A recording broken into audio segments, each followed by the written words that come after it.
Ladies and gentlemen, welcome to the podcast. First and foremost, I'm your host, MJ. Don't go alone on the red couch. I have my boy. Lance and Mona, my name is MQ.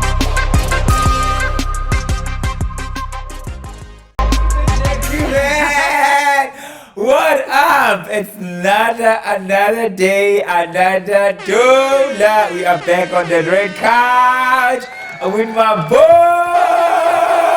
And the fun you in. Lance and Mona, man. You want to come back to Muji once again. Hayi ke namhlanje ngilethele injaka. Hayi exactly. Injaka ezinjaka makhabazela kamavovo. Wadile shame. uNkulunkulu wami. What up, Bandile Unjani? Ngiyaphila njani guys? Welcome to today's episode. Hey, you guys, the laughter, the excitement. Welcome to the Red Couch with MJ and NQ. Wow, thank you for honoring our invites. Tell me, who is, guys, my first question, okay. Tell us about uWandile Mkhize. Upuma Pozalelepi, and why are you this superstar?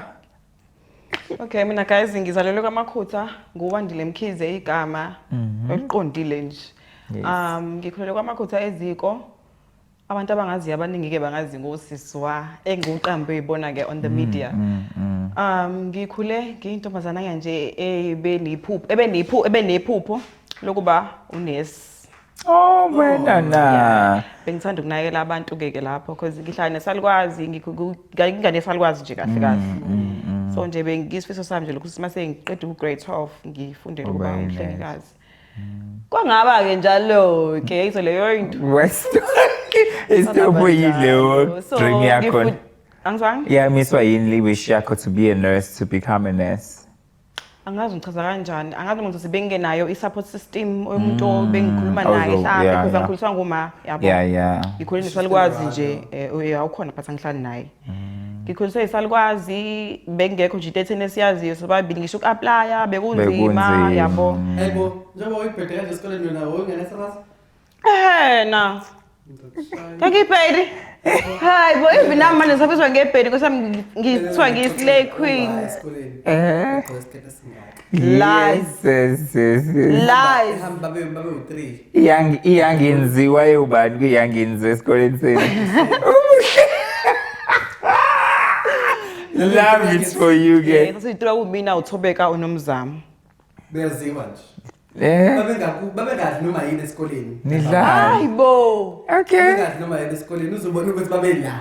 Yes. Ubona different food. Yayiphela imali yesalukwazi yempesheni wena. Hayibo, yayiphela Nkosi yami, yayizwa leyo nto. Yayiphela. Oh no. But ke ukhuliswa isalukwazi and it took you where you are. Uma no baba babe. Well, uma ukhona uhlala kwakhe, uziphilela impilo yakhe. Ubaba ukhona uyangisupporta mangidinga usizo ukuthi phela ngihlala naye. Akulula ukuthi abantu bayabathi akulula ukondla ingane mingahlali nawe yabo. Of course. But yonke into engidingayo ke ngimfonela ngiyamthola anginikeze lento engisuke ngiyidinga ngaleso sikhathi leso. Just to touch on what you said look like you don't have a relationship with your mom. Ayikho kakhulu. Akufani njengengisalukwazi sami. Salukwazi sami bengikhala kusona everyday manje ride or die. Yeah, even though ngikhaya ngezinto la engakazi ukungisiza ngazo but bengikwazi ukumkhalela. Ngisho nginemfihlo bengikwazi ukutshela yini. Akufani noma mhlawumbe mase ngingathini Nkosi yami ngoma ukhona yena mangimdinga naye. But ubuyabe nokuthi ngazi akaza be intombazana encane. Yayibona into enjalo. But yena ukhona shame. Noma yini mangimdinga naye ngiyamthola. Just as angikhuliswa ngoyena akuhlaleki naye khase sithi. Yabo into enjalo. Akuna bond ethe nje in other words kahle aka-understand njengogogo wakho. Because ngizosho njalo. Ukhulisa ingane you need to actually understand ingane. Umfana noma imisikhula sebancane. Ekhaya bakwazi ukubona ukuthi yabo lo uzokhona beyiqhikiza like lo majokesa kanjani. I'm sure Tumako was not there to see all of your development as a child.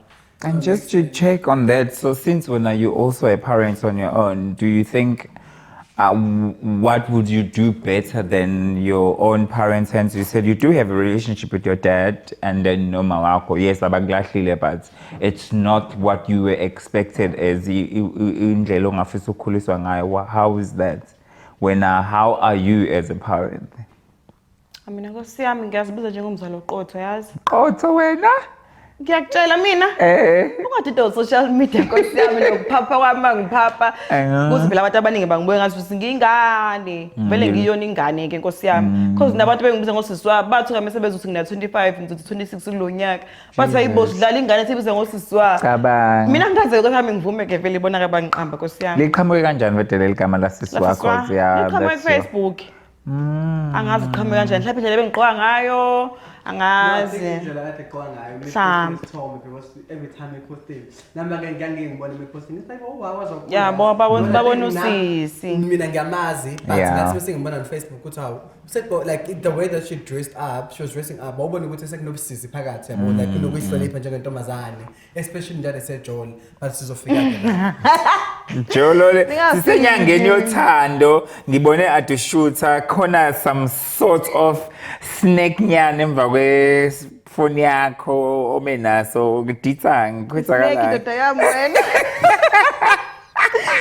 yo oh yeah Joel yes I am dating okay how was your Valentine's Day umuntu amngathephi Valentine basho njalo uyithengile ibali for umuntu wakho ngempela kuleke nje lapho ngatshela nje zisowathiwa nje ngiyawudweba uline akawudlala uValentine ubaby ngiyawudweba nje uline kwaseyimbalini khulileka nje ngalapho but are you happy in your relationship very happy umuntu wami ungiphethe kahle Nkosi yami ngabe ngiyamsukela angikaze ngizwe ngisho isigeme ngaphela abantu abasengakho nezigeme ngayo ngolayini I feel like isiqa in a way because we're having a conversation I want you to take me back. I know this is not okay because you're dating, right? But people who know you, especially since now you're in the public eye, waqala wavela somewhere and then people baqala bakulandela. Yeah. Okade kwazi kudala usuke ehlezi nemibuzo. Not just because usuyathanda indaba sometimes, just because uyakuthanda and it's a follower, you understand? So you had a relationship with your baby daddy, which is Usia. And I'm not going to speak with you, why did you guys break up, all of that. How is the relationship now with the kids, with him also? Ngiyi-single parent mina. Angeke lokho nje ngichaza okuningi ngaye, ngiyi-single parent nje ngiyimele yonke indawo. Head to toe enganeni zami mina nje. Skole Everything imina. And how's that being a single parent? Well, awukho nzima kangako. Because mina bese ingane zami zikhule ngalendlela yokuthi mayicela something zithi mama sicela ukuthi masunemali usenzele into ethize. Nice. So there's no pressure. Ziyayazi ukuthi sobona month end ziyayazi. Rejection is something that they can. There's no dead figure. No, akekho nje. Akekho. It's been years akekho. Looking at a topic kaSomizi currently trending as a failing father kubuhome bahome. And when I'm looking at you being a single parent, what causes this thing with baba baby absent kwingane zabo? Just to add what Jay is saying, I'm shocked hearing Uguti he's an absent father because I saw how much you guys used to love each other at that time. You understand? So I always thought, even because I think your first child you were in matric. Yeah. I literally believe Uguti. Ngaphasa ngaphezulu. La la. Yebo. So I literally thought Uguti relationship is going to last like nizothandana. Bonke basho babesho njalo yazi. Uthi phela ngeke ngiye nezinto ezithu personal yabo. Mhlawumbe kuba mhlawumbe sengikhuluma kambi ngaye. Yabo. No, ngicela kosuku ijeni yakho. Ile nto show angisho ukuthi ngiyamsupporta uma wengane kaSomizi ngizwe kahle. Le show manga naSomizi ukuthi I'm not speaking bad about Somizi ngifuna ngizwe kahle. Yeah. But let's take ishow njengamanje ukuthi izenzakalile. It's just that it's included igama lakhe. But ekugcineni kosuku izenzakalile. Njengamanje you're on the public side, you understand? People follow you, people want to know your journey. Your story can motivate someone who's at home, who's sitting at home, who would say, okay, fine, I shouldn't do it, this is what I did, you understand? Or I shouldn't date someone ofana Sia, you understand? Because I know for a fact, from a school in about Masakana, you want to know what happened between you and Sia. Take us in a journey, Sia, what really went down. Ngizochaza kanjani kodwa ngathola umsebenzi mina ngiqeda ukuthola ingane yami leyesibili. So bengisebenza e-restaurant. So what decide ukuthi sesingane ahlale nazo because bengekho umuntu ozongigadela ngisize ngihlale nesifo. Long hours of a restaurant, yeah. So leso sikhathi leso imina futhi ngizothini yena yena umina Wawuyindoda provide ingane Yo. yena bengisebenza e-restaurant angisakhumbula kahle unyaka ngathi beku 2019 because ingane yami ngithole 2018 ngoDisemba. So ngithole umsebenzi ngoMarch ke bekumina ke obe provide ingane yena beyigada ke ingane. Kobe kuthi sixabaniso ukuthi Nisajola ngaleso sikhathi.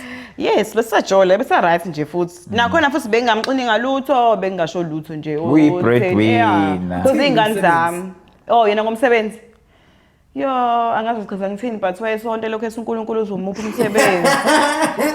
Wayihleka guys. Ngiyabona Andilezi. guys ngavela shocked. Honestly, I was shocked. Ukuthi wenzani wena wayesenza uNkulunkulu Athi yena no. Ave. Baba uNkulunkulu sizoyisiza uyabona leyo. Exactly, that's the drive. Athi nje uNkulunkulu uzongisiza uzohambisa CV nani uNkulunkulu lapha ya eToyota. Ngicela ngisho le mali mhlawumbe ukuthi ngicela ungiphe imali kangaka ngifake CV mhlawumbe lapha ngiyaqasha kanjalo. No, lo wayithatha imali yamathipha inikeza umfana. Lutho. Wawenzani? Mina. Yini pho wayehlele ekhaya engafuna umsebenzi? Angazi. Mhlawumbe ngowanengane ngangimondlela mhlawumbe. Mhlawumbe kwenziwa lokho. Base ukuhlukana kwethu Nkosi yami yazi kwase kinveva nomunye umuntu ethi angisamnikeza isikhathi yabo and stuff. And umuhle uthola nama customer la right alo ekshare. Ngiyafuzwa namngayeka ngafuzwa. Hey bo ngashiya phansi. Wafika waqala wenzani where you a waiter washizitsha okay. Lapha awuna position. Wenza noma yini. You can work under pressure. You That's what's work under pressure. Awuzangifuna ngimemezeke manje la nebantwini ke. Hayibo. Franchise lapha ni Moyes. Kodwa bakhamazile si. Hayibo ngazi ukuthi la ngilinda ibonus yami kahle kahle bese ngiyayeka. And then did you have a plan B uyeka or what was it? Plan B You just wanted to just quit working. Hayibo. Wait. So usebenza e-store, right? Yep. Uwandile siyamazi mina you're selling her. Wasuqala ukuthola idayisi. No ngasidayisa izinwele la. Facebook uqala nini kubona? Facebook ngiqala high school. Yeah. It's just that bengadeliver i-content le engiyenzeka manje. Because wangabi nama iPhone ke futhi wangathi into eziclean. Yabo nje account yami indala account yami le suspendiwe. Indala kakhulu. Basispendelani konje ku Facebook? Wenzeni? Ngavale ama rules ngalendlela yokuthi Where you someone reported the account yami. Yabo me reporter isuke ihamba nento ke ebonakala. Mina ngiyamsola umuntu one crush nomuntu wakho wamanje. Ayonto yamanje besingakathela nomuntu wami. Eh. Besingakajoli suspend your account. Ask you. And then Facebook came. When Facebook came, Facebook bengumuntu nje usipostela ama jokes mina. Until ngize ngibone ukuthi hayibo kwalokho kuthiwa 15k followers, 16k followers, hayibo. Or I saw something on Facebook ebhalwe lento yokushintsha i-account ibe i-page. Ngashintsha lapho ke. Because uqala udayisa wami inwele ngiqale ngoku-installa mina. Ngiqale ngoku-installa abantu ngingadayisa inwele but bengifisa ngingatholi i-supply yabo ngingatholi i-connection we-supply. So kwakhona umfana olothi wabakhutha olothi ugcwensa ngazi uyamazi ngidayisa inwele naye. So bengidayisela yena. Ngiqale ngadayisela yena. Bengiholela ke mangitholela i-customer because bengine huge following on Facebook bengithola khona ka ama-customer mase ngidlulisa kuyena mase naye yangiholela ke lokho angiholela kona. Is that how you getting your current clients or do you Facebook? Yeah, yes. Social media. Yeah, kusaw Facebook namanje nomuntu ukuthi usibani wena installer why ungayikene yabo usibani wandayisa inwele right ngayithenga mina kanjalo. Ku Facebook okudayisa inwele until kuze qhamuke usine asiyamazi Dubidik. Facebook. Animazi sinesama amasondo. Oh yes. Yes, sinesama amasondo. Okay.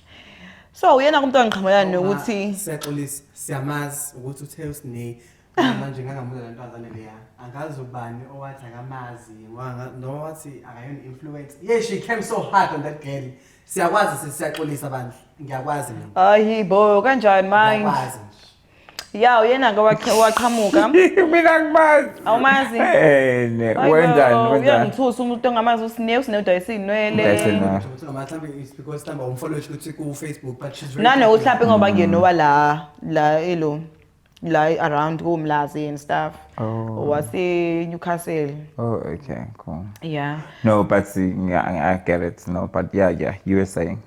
Uyena wangisa ngebusiness le inwele because bengidayisa besebenzisa ilo supplier eyodwa. Eyodwa. So ligcina lihambe kanjalo ke business lami leni lahamba kahle. Kwa right nje futhi nakhona futhi ngiyaqala nje ngidoubt ukuthi ngazothola nama client abantu bebangaka bedayisa ama inwele yabo social media khona abantu abanama ebe ne huge following ekudlule yami yabo. Until ngazi nganje ngathi nakho ngiwathola ama customer why bengi-doubt. Why? Kwenzeka kwathengeka i-bright pack, kwathengeka i-rice. Hayi bokwaphileka. Qobo anyanisi omhlophe nobomvu. Hayi bo ngamix ngashaya i-green salad lapha yani. Mnandi.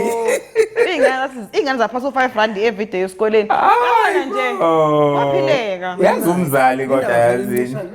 Nincisha nini ama supply because Angikaze mina That's how you make it ngicela money though. But you can't do it. Like it's like me saying umuntu nanokuthi phela i-compensation It's i-tough. always there. So ubaza uthenga komunye usoke mase sine supply. Yabo. wonke umuntu kufuna adlule. Nakhona futhi ngoba i-profits avincane ngoba sibaningi. Abantu bacaba sekuzumbulwa imali ukuthi Wena what is your secret recipe ukuthi wazi ukuthi uthola ama client akho and then what do you do basically because your numbers are very high, your content is very premium, it's very clean, and but you have ama clients that it's kahle social media, it's your bread and butter. Isinkwa sakho samihla ngemihla lesi. So what is your secrets for your growth na nokuthi leli business lakho ulihloniphe kanje? I would say indlela engiyiveza ngayo ebantwini. Angikaze ngizothini ngeyisa mhlawumbe ibusiness lomunye umuntu on Facebook because kuyenzeka abantu yabo ukuthi sebaya trenda for the wrong reasons, for the wrong service yabo. Angikaze ngikube kanjalo.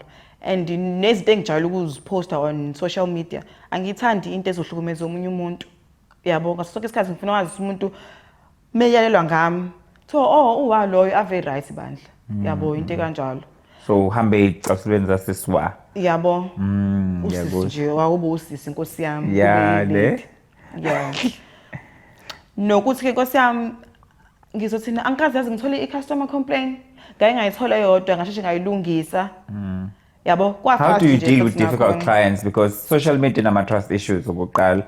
So and then sometimes ama suppliers ama deliveries ngoba nisebenzisa Pep bani or courier guy nabo benga pick up on time and then umuntu se expect ukuthi inwele zakhe zofika kusasa seyahamba seyobhala epagini lakho. How do you deal with such? Akaze kwenzeka into enjalo kumina but mangiba ne delay I make sure ukuthi ama clients update. Angiposti ku status ngilindele ukuthi umuntu mhlawumbe ozabuya status abone sikwenza lapha inkinga umuntu ngiyamtshela nje yena on inbox ukuthi kune delay kanje nakanje because as long as umuntu updater I'm sure nawe uyahlala ethembele ukuthi hayi shothi into iyeza nange nginakile because abantu abaningi bahlezi bekhala ngokuthi umuntu ukwenzela kamba phinde futhi angakunake ngaphezulu alike ekudutika wanye engafunda ama messages yakho but ubonise online ilo into exabanisa abantu. That's good. Also uthema sasu when you got the numbers high you got to know Osnithama Masondo, Ozipho Zenkosi. Yeah. You got to know Mthobisi Mdlalose, Uthabiso Raida, Twin Lamle la Facebook. India lentombazane. Ubani India? Bye. Zama Ange. Kade ngamgcina. She went in each and every platform. I don't know what happened. Yeah, kade ngamgcina. How would you say what's the relationship naye kakhulu mhlambe on Facebook?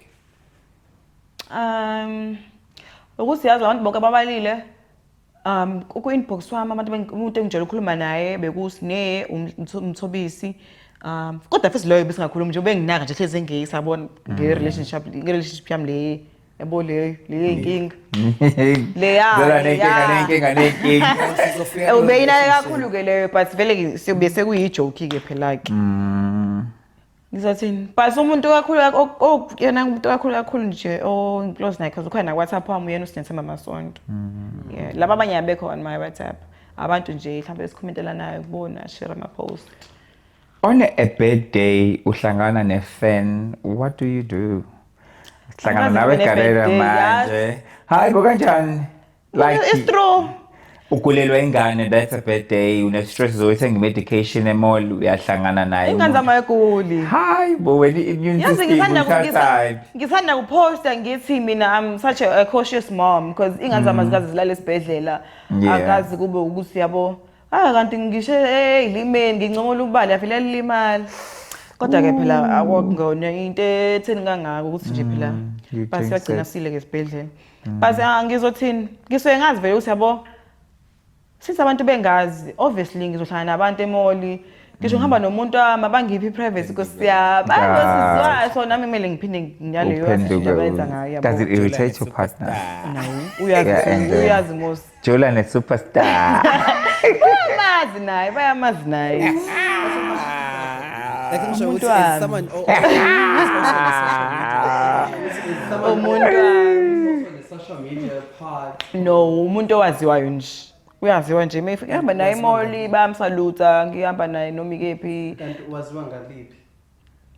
umuntu right okay umuntu onama Uber so that's why aziwa yeah Oh sengiyambona sa uyambona uyabanga ayibona ngabantu unekapa selbovu ne so ubona pouch yami ubona pouch ayibo ngiyamazi no ngiyamazi Kuba popular lapha ku Facebook. no angaze ngibone lokho but unama Uber Nkosi yami yeah abingakho abantu abaningi bemazi nje Kanjani naye? Fuhlana khona Facebook Nkosi yami Facebook. Yeah? Awufuni ngophutheni.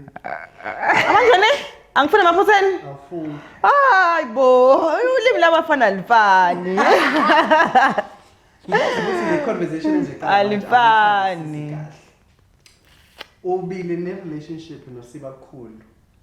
ba umthakazela mos Ingoba ngifuna ukushika manje. oh Ubile ne relationship noSibakhulu and in the relationship it was going well. Nami wangenza ngafanele ukujola that time. hayi Wonke ingane. Beyonce no Jay-Z type of relationship There was Teddy Becker. oh lezi nezithakazelo hayi bo wena hey ngoba bafana bazonipeta guys Sitalo sami nje ngisho ngangreat inhliziyo oh kambe ufuna kuba yinesi manje uthando yeah Ngifuna ukubuza angifuni ukwazi ukuthi naxabaniswa yini or nahloniswa yini. But ngifuna ukubuza ukuthi have you always seen the red flags ukuthi into kanje ayingenzeka? yeah niyokuhlukana Noma bongalindele usase kwi honeymoon phase. no ama red flags ahleze khona it's just that siyawazi We just choose to ignore them. kuba favorite color wethu ke vele nakhona futhi mekhona ama red flags yabo into uyayilungisa kube right kuphinde iqale phansi futhi yebo into enjalo yeah iphinde ilunge futhi iphinde I think that's part of relationship. Yeah. If every relationship is gonna be honeymoon nje kuhlezi ku sweet water. Yeah, I don't think it's yeah. Because you can't expect to say hlezi you sweet. hleze komnandi nasemshadweni nje yahleze I'm komnandi allowed to say this. Don't ever speak about my relationship. I'm Oh. not speaking about it. I'm just making an example. I'm not speaking about your relationship. Oh. I'm speaking about in the one if this you do not like, must be cut out. Do you remember when you told me you and your partner had a fight about a silly thing? What was the conversation? I'm calling my big way to go that had a proposal whatsoever, and then Banga, what was the name? Oh, I get it. No, I don't like to speak about it. No, keep paying. Is that me moving to Cape Town and then is that the one? No, I'm speaking about a silly argument that you guys had. I'm trying to make an example of what say it can never be nice like every day. Nanbangi Ghana, angazi ukuthi if kuyi-proposal obhala i-proposal esemsebenzini manje. Angithandi. Yo, Mongezi, please make sure you remove that. Please don't. So I get it. No, don't. Yeah, no. We hadn't. It's a part of a relationship. Yeah. Every now and then, I'm But a relationship. Yeah, but especially I'm in with skills and development. So every now and then we have to write izinto, and then you always check izinto ibhala and so on. And then so in that way it's always effective. Ngizobuza mangibuye endlini ngifuna ngikhulume nawe. The time usaqobo anyanisi ngikuthelela iwayini siyaxoxa uthi hey wa namhlanje usukulambela unzima yazi I have this report engiyenza nana. And then mase ngiyafuna iadvice yakho ukuthi lento ngiyibeke kanjani. And the next thing so bangake manje ukuthi awufuna ukizwa ngalendlela engifuna ukuyichaza ngayo. It's that type of situation. So but I don't want you guys to put that on air, please. Because umuntu wami is a big supporter and a big fan of this event and this show. Uzoyibuka leyo nto. Okay. Yeah. So, I was just speaking about that part ukuthi indlela kwakungayo iyaphinda kwi-relationship ya-Facebook. Mhlawumbe nina ningaqondile ukuyenza i-relationship ya-Facebook or mhlawumbe wena ungaqondile. But automatically it became a relationship to sonke on Facebook. Yeah. You understand? Because it was so beautiful to watch. Gee, Tebe, Balose, cool. Oh, nice. Teddy Becker, you know, all of that. Teddy Becker. Awamvesa ama-red flags masemaningi. Nakhona futhi you are repeating the same mistakes.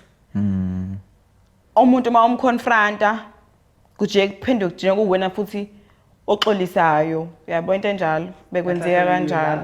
Yeah. You love too much. Yeah, ngithanda kakhulu mfethu mina to a point where ngithi umuntu ngiyambezela because nakho ngifuna ashintshe. Yabo. Lapho sikwaza ngowakho. Yabo. Umbono uthi yabo lo mhlambe uphazamisekile mhlambe ipast yakhe and stuff umbonso yakho right psychologically but yabo kuyinto njengalungiseka kuyinto engalungiseki nanokuthi phela into sinabantu kakhulu. I want you to say that part. Yeah. You're a very private person, but at the same time, also be public. You can't do anything about it. But we are trying to think about private. Yeah. However, who's a big follower of you, we understand. I was not on social media when everything happened. I've never been answered. I would rather prefer, if I'm sitting at home watching this podcast, hear it from you with what really went down. Because I was a follower for the part of the couple. You understand? Because there was a girl involved. The girl, she's supposed to be your friend, or she was your friend, or you guys just knew each other. I do not know. I have a lot of information that is wrong. So I always say, if we just want to hear your side of the story. I posted this side lamle story nje. No, but ngithi manje sikwi red couch with MJ and NQ. Tota. Ayibo. Ngizochaza ngithini yazi angazi ngempela ngichaze ngithini? Yeah, yokuhlukana. Yeah. How did you involve? Wena wancoma indoda yakho kumngani wakho akutshontshela indoda yakho. No, ayikho indoda yatshontshwa. Kwenzakalani? Ayikho indoda yatshontshwa. Kwenzeka nje ubungane lapha yana. Kwenzeka ubungane. And then now you become a bigger person and then you moved away. Yeah. Manje kwenzakalani I got a job la unlimited. Bengina 3-4 days ngisebenza. Yes. Out of the blue kwanenkulumo ethi umsebenzi usungishintshile. Well angisakhumbula ukuthi wakubangwani but sikwazi kwafika epointini lokuthi umsebenzi vele usuyangishintsha uyangiphakamisa. I was like ngo 3 days angakaholi nokuhola kanjani manje kanjani insecurity. So yeah hayi khona kakhulu ke shama ngifuna uqamba manga umuhle phela ngeke ngaba insecure angifuna uqamba manga.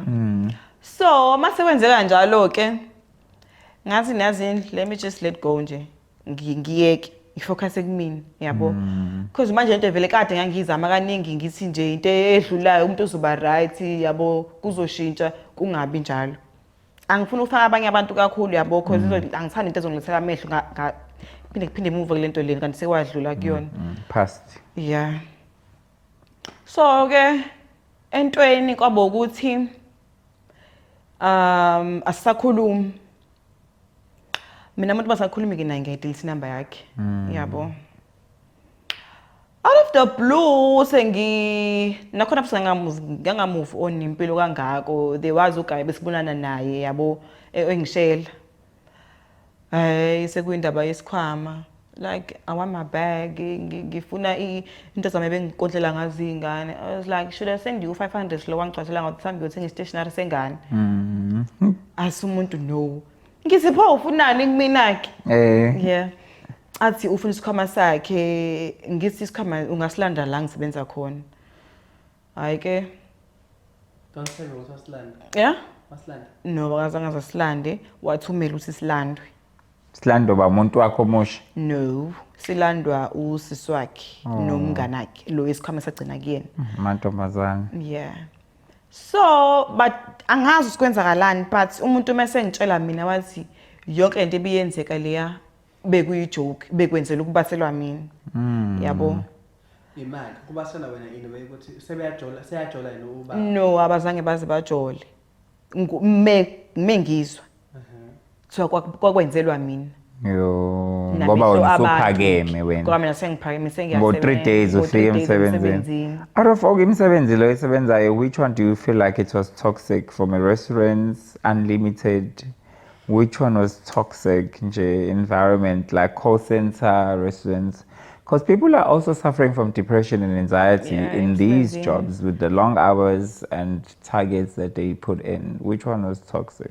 Are you crying? No, I'm not. No. For ini kodwa Nkosi yami. Angazi. Sekuyademuka ethi ngibona na bese ngizothini? Unlimited environment ayi right. Yeah. It's just that sikhula nge-commission kuphela. So kunzima ukwenza i-commission. What was your highest pay?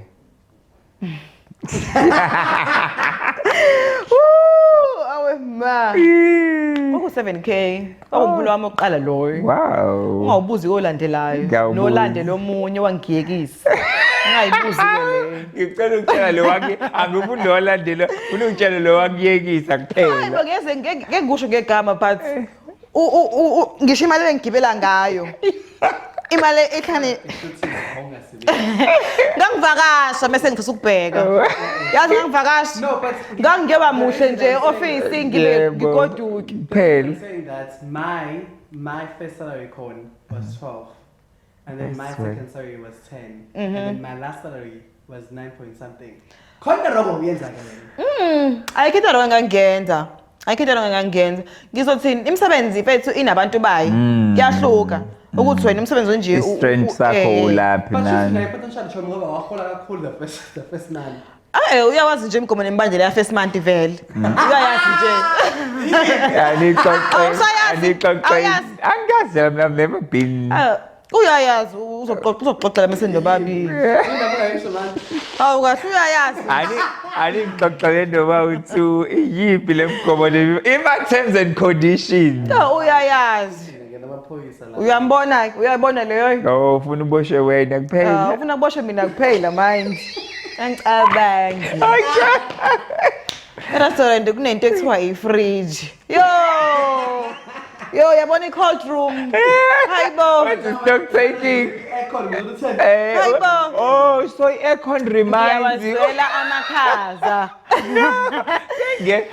usangahili uyabona usangahili mina ngizokusiza naye ngenza i-psychology ngizofika ulale kulo sofa ulale ubheke phezulu uhile we gonna speak about it from amakhaza le ave ngiwazela amakhaza shame usuka wasuka ku Facebook after your account got suspended wa ku TikTok ku TikTok awuhlala ngisho isonto bakulandela abawumzali yeah angisibheke bangitholi ngalamba ngifunda ngala yabo how is the love how sometimes ku TikTok nje like I know for a fact I have so many friends abadumile bese nabo ngingizwe bexoxa ukuthi sometimes it's just too much and overwhelming ngewe ukuthi uzoyibuza ukuthi hayibo bathandane kumina don't you get those nami ngihlezi ngizibuza yazi and because mina angiyenzi le content mhlawumbe sithi mina ngiyakhuluma mhlawumbe ngisho something Hayi but siyakhuphuka manje ku TikTok iki. hayibo mina ngisuke ngizozala mhlawumbe ile vlog leyo Oh, you do vlogs and yeah stuff. few futhi very few into engimandla kuyona kakhulu ama dumps labo mhlawumbe ya January February and stuff and no mhlawumbe mekhona ngizothini sound trendayo mangiyisebenzisile ikujwayele nje ukuthi yeah skyrocket the engage numbers. nje, Do you have any brands are you currently working with the numbers that you're engaging and stuff? no ngiyapromote nje kuphela Facebook yamabhizinisi abantu kuphela ayikho brand engisebenzisana nayo. Why do you think brands are not approaching you or why are you not approaching brands? I think ngiyavilapha yazi. You think I'm so? being honest nje ngiyavilapha because I would buy mhlambe ama cosmetics for i-brand ethize ngithi ngizovuka ekuseni Wenze and do i-skincare routine. Jeho. Yo ngifeyile nje ngingakwenzi nje ngivele nje ngikhathala ibha. Ubuke wena uyifuthumezele umfudumezo wakho. Ngihlele ngiphume nje entweni. Uthi xaxa imone sixaxa Ngivele ngiphume nje uphume entweni. lapha. I get it, but I think maybe But I you was so should happy just get yazi. motivated. Recently bengiposte epage la The Fix, ngigqoke i-outfit ka The Fix. Ngabona ukuthi hey mhlawumbe kudinga usento le Uyenze like ngiyenze. frequently, Yabo? yeah. Because even abantu bebejabule bese ngathi competition mhlawumbe kuthiwa Yeah. ngifaka nama likes kuloko uzowina Uzowina. uthola ama likes amaningi.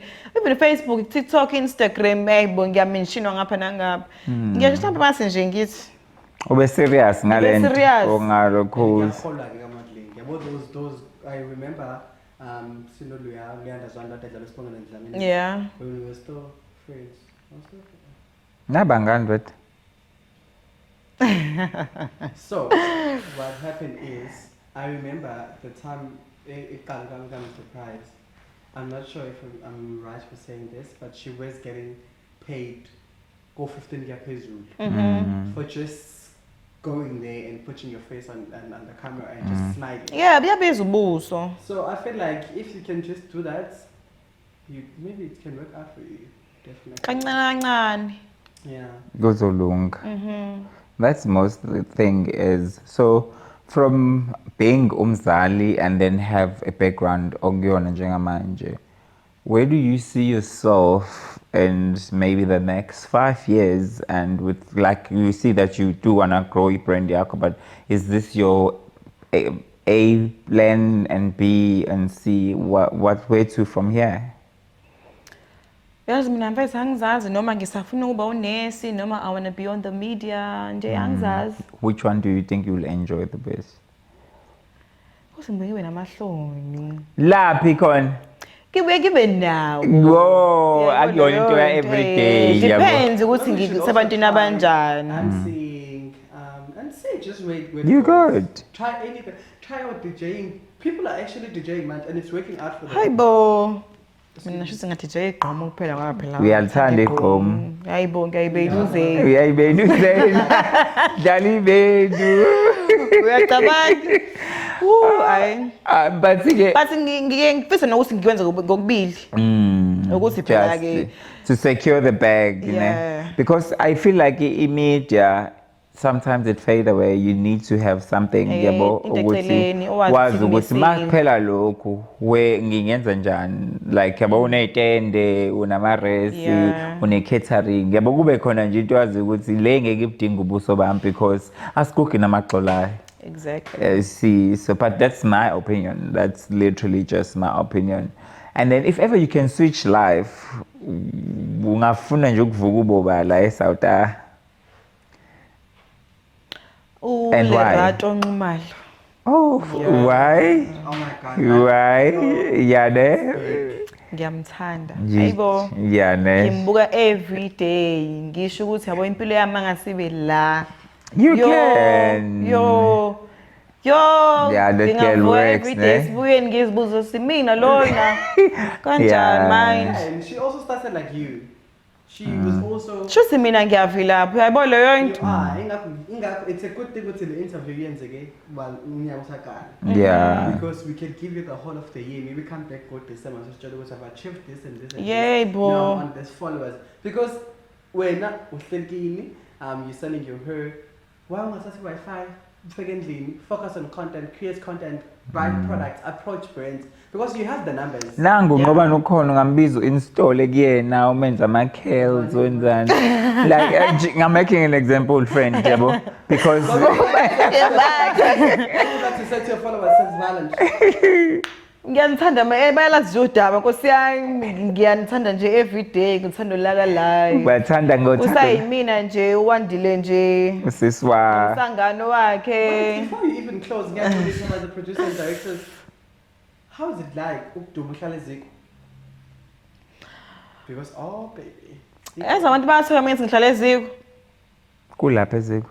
kwamakhuza but singaphandle kwamakhutha Kuvele so hey bo Gebengwini No kusafana neqala yazi akusekho nje ayisekho leyo nto no phela kudume kanjalo vele but mina ilesade ngikulona ayikhonje into etheni yazi ayikho into etheni because abantu bayakhala bathi umuntu nje afike lapha itrack lokho ifoni luthi are you safe ayibo uzobheka imama track ayenzani I-track iyakhala phela la ngekho khona safe i-track izokhala. ayibo ngiyakutshela ke Hi, but see, anyway, I'd like to say thank you for coming through and grace us with your great energy. You're such an innocent and an amazing soul. Thank you, thank you, thank you. And I wish you all the wish. Thank you so much. Agrate, yonke into efisayo nje, more money, more life. Ngibe Ushado influencer lobole ngabe. swenke Hayi sibe kodwa mfana bahle. ngilobole Uzile. Tshela angeke Fast and quick. I can't be umkhongi because ngiyayikhulumela mina. From now on, try to focus on your content or I will keep contacting you just to check out How far you've Okay, grown. khuleka ngizokwenza because vela ngenze lutho kwamanje on Facebook, TikTok 37k plus if I'm not mistaken. You're not being consistent. If you can be consistent, you can even reach 100k at any Yeah, given boy. time. Try.